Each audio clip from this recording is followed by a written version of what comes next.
All right, I think we need diesel.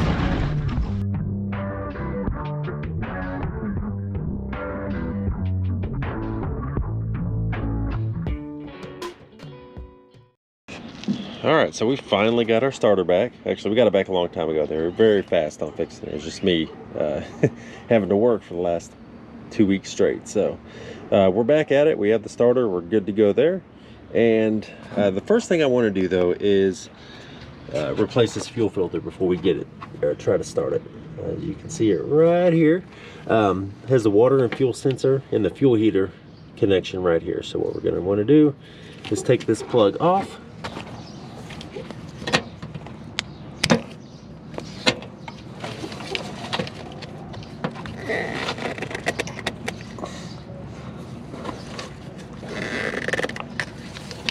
Oh yeah, we are gonna need a wrench for that.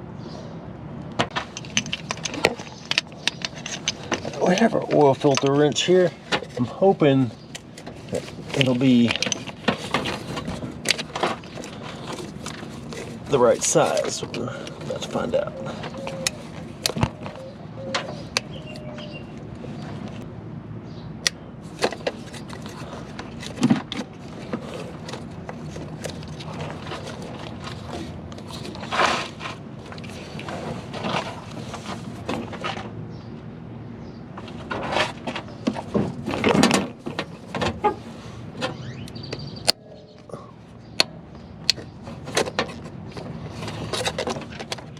All right, so new plan.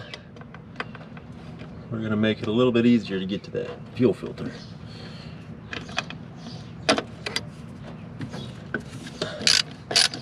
So we're gonna take the throttle linkage off, which is 3 bolts. You want to be extremely careful though if you have an automatic with this kick down cable right here, because that part is pretty much non-existent anymore. So just handle that with care, and unless you want to make something from scratch, because like I said, there's literally nothing made anymore. All right, we got this more out of the way now than it was before, so push that down there, and then we'll see if we can get a better bite on this. We actually creased our filter here.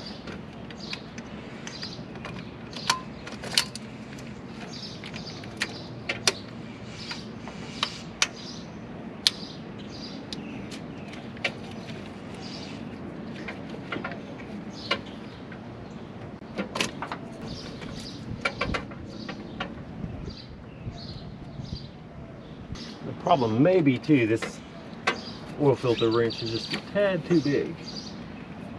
All right, so we're back. Camera died and we just needed to get some stuff too. So plus my oil filter wrench bit the dust.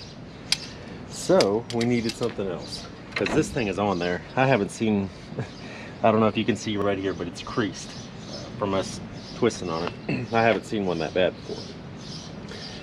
So we got a new oil filter wrench and a little bit sturdier one too.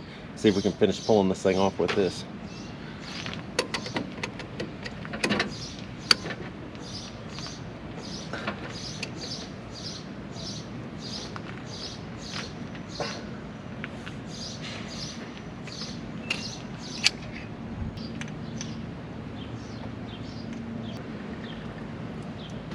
Well, it smells like diesel, so that's a good sign, right? I don't know when the last time this filter was changed, but it looks pretty old. Alright, so if y'all are familiar with Cummins, you'll be familiar with this. But this is the water and fuel separator. And also what has your water and fuel light and your fuel heater. Basically what you'll do, it just screws in the bottom here, get some channel locks or something, unscrew it, and install it in the bottom of your new filter. So your new filter will come with the new seals here. Alright, then we're just going to thread this up in here. Just like that. And then this time, we won't wait 30 years to change the fuel filter. All right, be careful with tightening this down because you don't want to tighten it too tight. It's just plastic. So we're just going to tighten it tight, just like that. O-ring should be seated. And now it's time to thread this thing back on. And also what I'm going to do is a little bit controversial for some. I'm going to fill the filter with diesel. Some people do transmission fluid as well. Some people don't say, or some people say don't do it at all. I mean, it's personal preference really. You can, filling it up this way, you can get you know, particles in there that don't belong. So there is a chance you could screw up your fuel system. It's never happened to me, but just be warned that it can. You can always just prime the out of the lift pump down there, because you can, and I will prime this manually too, even after I put diesel in here. But let me put diesel in the fuel filter real quick and we'll put it back on.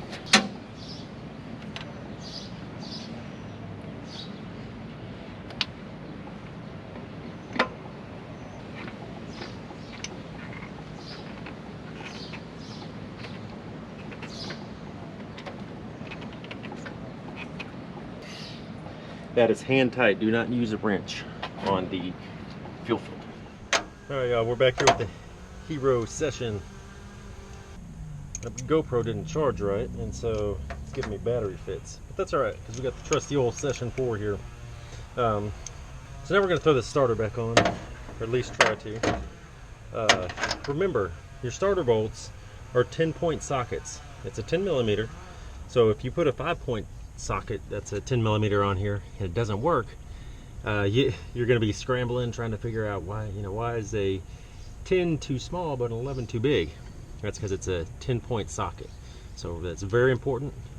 Fits it perfect. Just remember that.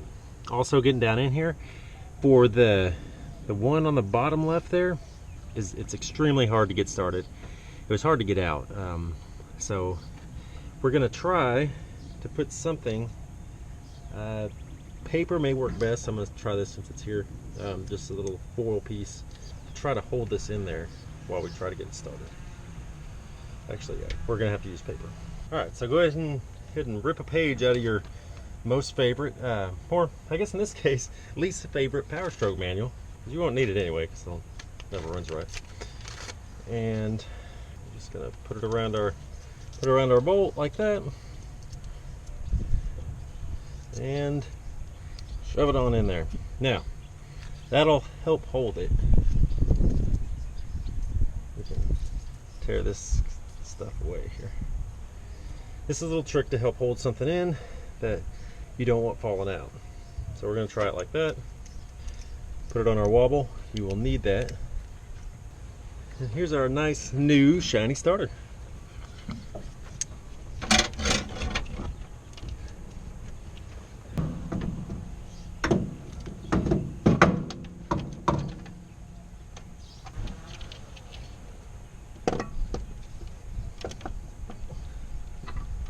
All right, 2 bolts started. Let's go ahead and snug these down before we get to the back one.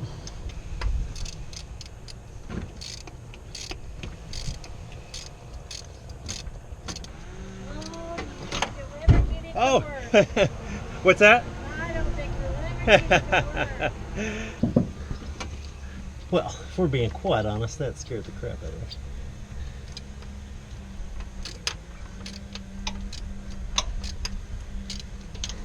If I never have to mess with that bolt ever again, that'd be way too soon. All right, now we're hooking up the wire that goes to the ignition switch. This is the one that causes the starter to turn over when you hit the switch. And it's this little wire right here, and it hooks to this top post right here. So we're gonna put that on right now. All right, boom. We are hooked up. Now, I've already cleaned all my connections on the battery, terminals, block, all that good stuff, and on the starter. So before you're doing this, make sure you do that. These cables still could be a little bit iffy. I don't know. We're about to find out. So give me just a second. We're going to switch out cameras again, and we're going to see if this thing will start. This thing had no water in it, so we're adding water. I don't see any leaks other than what I spilled right here. All right, time for the moment of truth.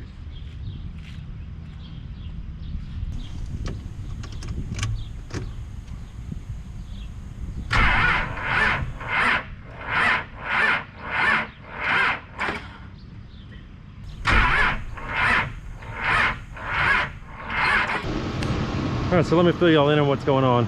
As you can see, it was still turning over slow, and I looked underneath here while I manually turned it over at the starter. None of the belts were moving, nothing. The only thing that was moving was the crank, so something is locked up here, and I think it's really dragging. So we're gonna try to get this belt off.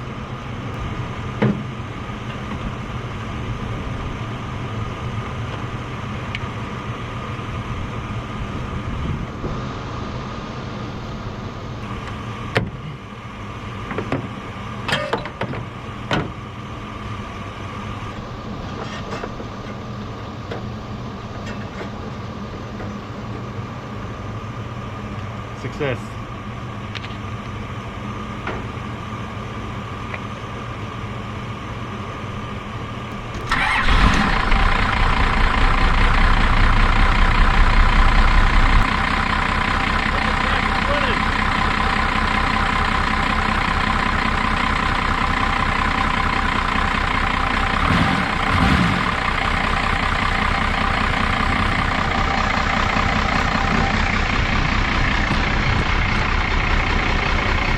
Whoa, I was not expecting that.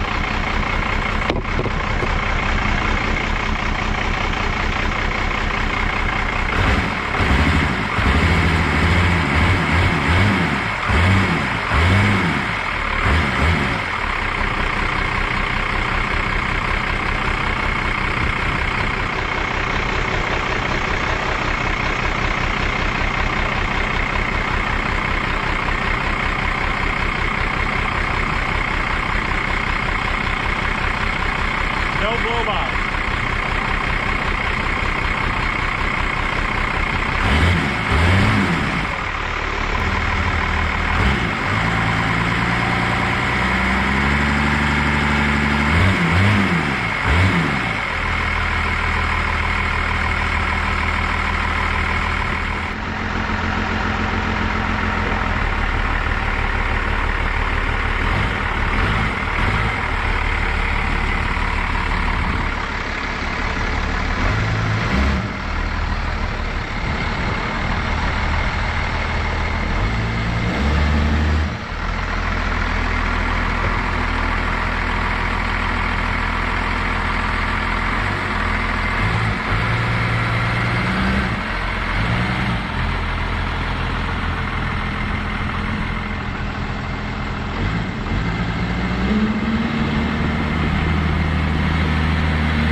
All right, y'all, so very productive day today.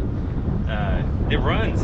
That's exciting news. It's good news. The thing runs, and I think our thing the whole time, that starter might not have even been bad, is that this alternator was just locked up tight. It's just that one. And so once I pulled that off, this engine kicked right over, but it started right away. It was pretty crazy, actually. I didn't think it would start that easy. But fires off, runs good. Forward and reverse work. But I do have to give it a lot of gas, it seems like, to make it go anywhere. So we'll tackle that another time. Also, I took the cover off here of the oil fill, and there's no blow-by, nothing coming out. So that's definitely a good sign. It means this engine is more than likely healthy. All right, so that's all we're gonna do for today. I'll tackle this alternator a different day, but stick around for more on this truck. This is a very exciting project. We have big plans for this truck, and I'm excited to see what happens with it. It's kind of on the fly, doing things as we go. So if you have any suggestions on these, leave them down below in the comments. Also, don't forget to like this and hit subscribe, because you never know what you're going to see on here. We have a 12-valve Cummins. I mean, we went from mowers to boat motors to a 12-valve Cummins. So thanks again for watching. I appreciate it, and we'll see y'all soon.